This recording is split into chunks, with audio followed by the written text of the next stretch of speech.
ఆసరా charitable trust ఆధ్వర్యంలో ప్రాణాంతక వ్యాధులతో బాధపడుతున్న 50 మంది చిన్నారులకు సుమారు 60,000 విలువైన పౌష్టికాహార రేషన్ కిట్లు పంపిణీ చేశారు. రెచ్చర్లపేట అంబేద్కర్ కమిటీ హాల్లో జరిగిన ఈ కార్యక్రమంలో ఒక విద్యార్థికి 10,000 ఆర్థిక సహాయం, వైద్య సేవల కోసం 5,000, ఒక మహిళకు బియ్యం సంచిని అందించారు. ఈ కార్యక్రమానికి ఎస్కే వలీ భాష అధ్యక్షత వహించగా ఏపీ ఎన్జీఓస్ జిల్లా ప్రధాన కార్యదర్శి పాలపర్తి మూర్తిబాబు, మేవా సంస్థ అధ్యక్షుడు జవహర్ అలీ, అజంట రామనాయుడు తదితరులు ముఖ్య అతిథులుగా పాల్గొన్నారు. సేవా కార్యక్రమాలు సమాజానికి ఎంత అవసరమని, చిన్నారులకు నిరంతర పోషణతో పాటు మానసిక ధైర్యాన్ని అందించాలని వారు పేర్కొన్నారు. ఆసరా ట్రస్ట్ వ్యవస్థాపకులు అలీం మాట్లాడుతూ ప్రతి నెల సేవా కార్యక్రమాలు నిర్వహిస్తూ ప్రాణాంతక వ్యాధితో బాధపడుతున్న చిన్నారుల కుటుంబాలకు అండగా నిలుస్తున్నామని తెలిపారు. కార్యక్రమంలో ఎస్కే రహీం, డాక్టర్ బాబు మూర్తిరాజు, చీకట్ల సత్యనారాయణ, కృష్ణవేణి సునంద, మొహమ్మద్ జిలానీ, మొహమ్మద్ అలీ, డి సూర్యప్రకాష్, ఎం కామరాజు తదితరులు పాల్గొన్నారు. వచ్చిన తర్వాత ఈ భారతదేశంలో విద్యార్థులంటే ఏమిటో, వారు ఏమైనా చేయగలరు అన్న విషయాన్ని ఈ 12 సంవత్సరాల తర్వాత ఆ ప్రభుత్వాన్ని కదిలించే రకంగా చేసినటువంటి ఉద్యమం, ఆ ఉద్యమానికి మనమందరం కూడా జోహార్లు పలకాల్సినటువంటి అవసరం ఉంది. ఇక్కడ ప్రధానంగా ఇలాంటి సామాజిక కార్యక్రమాలు చేయించడం, అందులో భాగస్వామ్యం కావడం మాకు జీవితంలో అదొక భాగం.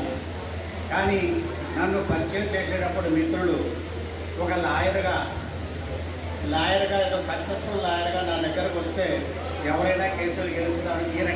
ఆసరా ద్వారా మీరు అనేక కార్యక్రమాలు చేస్తున్నారు. ఈ కార్యక్రమాలు మా మేవా ఫంక్షన్ హాల్లో మీరు ఎందుకు చేయడం లేదు?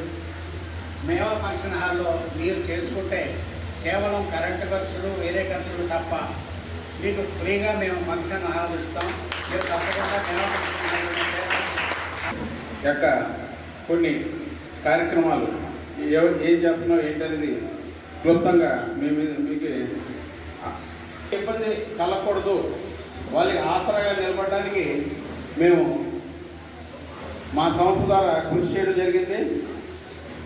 మొత్తం ఇప్పటికీ నిమ్రా కాలేజీలో మెడిసిన్ చదువుతున్న విద్యార్థినికి 25,000 ఇవ్వడం జరిగింది.